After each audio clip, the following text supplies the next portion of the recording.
இந்த மாதிரியான சில மனிதர்களை நீங்களும் உங்க வாழ்க்கையில கடந்து வந்திருக்கலாம், இல்ல இப்பவும் பழகிட்டு இருக்கலாம். நீங்க ரொம்ப உடைஞ்சிருக்கும் போது, இல்ல இன்னொரு பர்சனால அஃபெக்ட் ஆயிருக்கும் போது உங்களுக்கு ரொம்ப சப்போர்ட்டிவா இருப்பாங்க. அண்ட் உங்களோட எனிமியை வந்து பிளேம் பண்ணுவாங்க. இவங்க இவ்வளவு செல்ஃபிஷா நடந்திருக்க கூடாது, நீ கஷ்டப்படாத, வருத்தப்படாத அப்படின்னு சொல்லிட்டு உங்களுக்கு ஆறுதலாவே பேசுவாங்க. ஆனா அடுத்த சில நாட்கள்லயோ சில மாதங்கள்லயோ அவங்களோட எனிமீஸ் கிட்டயும் இதே மாதிரி அவங்களுக்கு சப்போர்ட்டிவா உங்களை பிளேம் பண்ணி பேசுவாங்க. இந்த விஷயம் உங்க காதுக்கும் வந்திருக்கும். ஸோ இன்னைக்கான வீடியோ இந்த two faced or two sided peoples பத்தி தான். Why do some people support us in front of us but support our enemies to behind us? இதுதான் இன்னைக்கான கேள்வி. இந்த டூ ஃபேஸ்ட் பீப்புள்ஸ் யாருக்கு லாயலா இருக்காங்க அப்படின்னு நம்மளால கண்டுபிடிக்கவே முடியாது. உங்க கூட இருக்கும்போது உங்களுக்கு சப்போர்ட்டிவா உங்களுக்கு ஆதரவா பேசுவாங்க, உங்களோட எனிமீஸோட இருக்கும் போதும் அவங்களுக்கு சப்போர்ட்டிவா அவங்களுக்கு ஆதரவா பேசுவாங்க. ஸோ இவங்க யாருக்கு தான் லாயலா இருக்காங்க அப்படின்னு நம்மளால கண்டுபிடிக்கவே முடியாது. இந்த டூ ஃபேஸ்ட் பீப்புள்ஸ் இந்த மாதிரி நடந்துக்கிறதுக்கு 4 முக்கியமான காரணங்கள் இருக்கு. என்னென்ன அப்படின்னா, they want to maintain control. அதாவது 2 சைட்ல இருக்கிற பீப்புள்ஸ் கிட்டயுமே நைஸா ரொம்ப சப்போர்ட்டிவா நடந்துக்குவாங்க.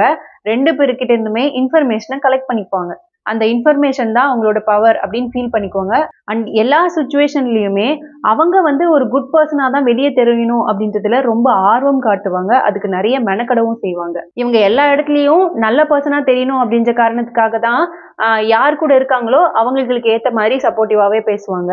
அவங்களுக்கு உண்மையா ஹானஸ்டா என்ன தோணுது அப்படின்றத அவங்க வெளிப்படுத்தவே மாட்டாங்க. அவங்களோட ஃபேஸை பார்த்து கூட ரியாக்ஷன்ல கூட கண்டுபிடிக்க முடியாது. அந்த அளவுக்கு அவங்க புத்திசாலித்தனமா ஆக்ட் பண்ணுவாங்க. நார்மலாவே ஹானஸ்ட் பீப்புள்ஸ் வந்து ஏதாவது ஒரு மிஸ்டேக் பண்ணிட்டா லேட்டர் ஓகே இதை நான் இதனாலதான் பண்ணிட்டேன் அப்படின்னு சில நேரங்களில் ஒத்துக்க செய்வாங்க. இந்த டூ ஃபேஸ்ட் பீப்புள்ஸோட பிஹேவியரை நம்ம கண்டுபிடிச்சி அவங்க கிட்ட கேட்டோம்னா அதை வந்து பயங்கரமான ஒரு இன்ட்ரெஸ்டிங்கான ஸ்டோரியா ஒரு பொய் கதையை உருவாக்குவாங்க.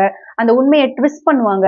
ரொம்ப இன்னசென்ட்டா ஆக்ட் பண்ணுவாங்க. அந்த நேரத்துல அவங்களோட ஒரே நோக்கம் என்னவா இருக்கும்னா, அவங்க நான் பேசின விஷயத்துக்கான ரெஸ்பான்சிபிலிட்டியை எடுத்துக்கிறதுல இருந்து எஸ்கேப் ஆகணும் அப்படின்றது மட்டும்தான் இருக்கும்.